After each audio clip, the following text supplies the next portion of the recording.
In the vast, untamed wilderness of the Amazon, there are moments that command a profound sense of caution.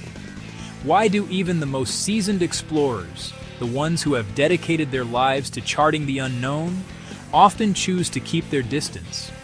Why does a palpable tension hang in the humid air, a silent understanding that some lines are not to be crossed lightly? The answer lies beneath the surface, hidden within the labyrinthine waterways and the dense canopy. It's a recognition that this world operates on a scale and by a set of rules far older than our own. This is not a landscape for casual tourism or fleeting digital trophies, because some discoveries demand respect, not selfies. They demand a quiet reverence, an acknowledgement of the raw, untamable power that resides in the planet's last great wildernesses, like this Amazonian behemoth, a creature that seems to have slithered directly from the pages of myth into the stark reality of a muddy riverbank.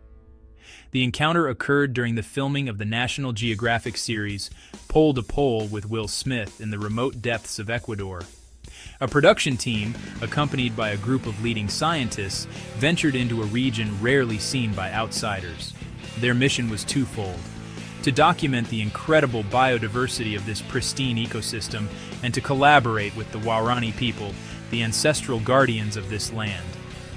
For generations, the Waorani have coexisted with the giants of the forest, their knowledge an invaluable key to unlocking its secrets. They had spoken of colossal serpents, beings they call water mothers, who hold a sacred place in their cosmology. For the scientific team, this was an opportunity to bridge the gap between ancient wisdom and modern science. Guided by the Waorani, the expedition navigated the winding tributaries of the Bameno region, and there, in the shallows, they encountered it, an enormous northern green anaconda. The sheer presence of the animal was breathtaking, a living testament to the legends. It lay partially submerged, a mosaic of green and black scales shimmering in the dappled sunlight, its body as thick as a truck tire. The air grew still, the usual chorus of the jungle seemed to fade, and all focus narrowed onto this single, magnificent creature. But this was more than just a sighting of a large snake. The researchers, led by Professor Brian Fry from the University of Queensland, were here to investigate a long-held scientific hypothesis. For years, they suspected that the green anacondas, previously thought to be a single species, might actually be two distinct groups. With the utmost care, and with the permission and assistance of their Waorani partners, they collected genetic samples. The results from the lab were astonishing. The genetic analysis confirmed their theory beyond any doubt. The anacondas in the northern part of their range, including this individual in Ecuador, were genetically distinct from their southern counterparts. The genetic divergence was a staggering 5.5%, a massive difference. To put that in perspective, the genetic gap between humans and chimpanzees is only about 2%. This wasn't just a subspecies. It was an entirely new species, hidden in plain sight. The newly identified species was given the name Eunectes acayima. The word acayima comes from the local Waorani language and translates to great snake, a fitting tribute to the indigenous knowledge that led to its scientific recognition. This snake, resting on the riverbank, was now an ambassador for a species that had been unknown to science for millions of years. With a new species identified, the next question was immediate and obvious. Just how big was this individual? Measuring a live anaconda of this magnitude is an incredibly complex and dangerous task. Initial reports from the field vary, a natural consequence of trying to gauge the length of a partially submerged, coiling animal that weighs hundreds of pounds. Estimates began to circulate, ranging from a conservative 16 feet to over 20 feet. Some accounts even suggested lengths approaching 25 feet, which would place it among the longest snakes ever reliably documented. The snake's girth was equally impressive, estimated to be around 1 meter in circumference. Its weight was estimated to be well over 400 pounds, perhaps nearing 500. While the exact numbers remain a subject of scientific discussion and are difficult to verify without sedating and fully extending the animal, an ethically and logistically challenging endeavor, every scientist on site was in complete agreement on one fundamental point. This is one of the biggest snakes ever recorded, a true apex predator, perfectly adapted to its environment. As the top predator in its aquatic ecosystem, the northern green anaconda plays a crucial role in maintaining ecological balance. It preys on a wide variety of animals, from large fish and caimans to capybaras and even deer that venture too close to the water's edge.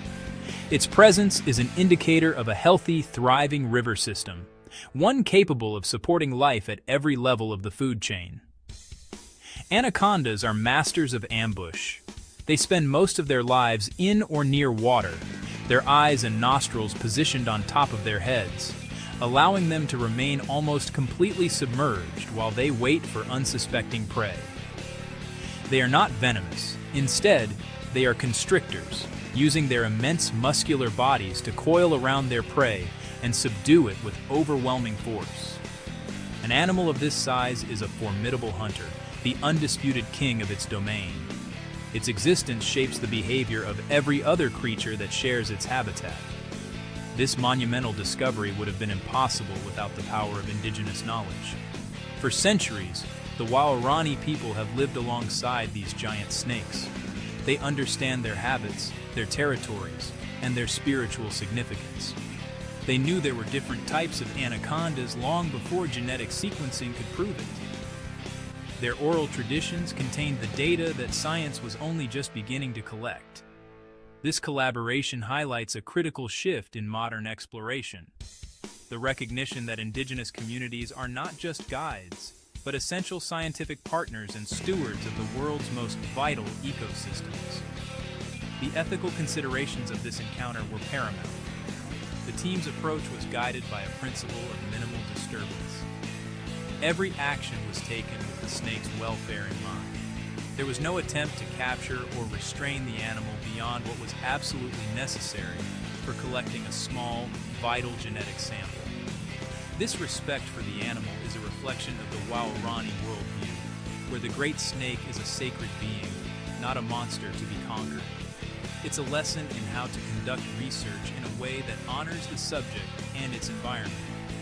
Ultimately, the find rewrites what we know about Amazon biodiversity. It proves that even in the 21st century, creatures of immense scale and scientific importance are still waiting to be formally discovered. The Amazon is not just a collection of known species. It is a dynamic frontier of ongoing evolution. The discovery of Eunectes acaima is a powerful reminder of how much we still have to learn and how much we stand to lose. The habitat of this newly identified species is under severe threat. The Ecuadorian Amazon faces intense pressure from agricultural expansion, pollution from oil spills, and deforestation. These apex predators are particularly vulnerable to habitat degradation and heavy metal contamination, which accumulates in their bodies through the food chain. The discovery of the northern green anaconda is not just a scientific triumph, it is an urgent call to action.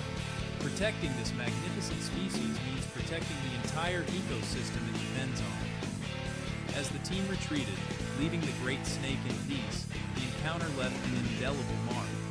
It was a humbling intersection of myth, science, and conservation, a moment that underscores a simple, profound truth. The world is still full of wonders that defy our imagination.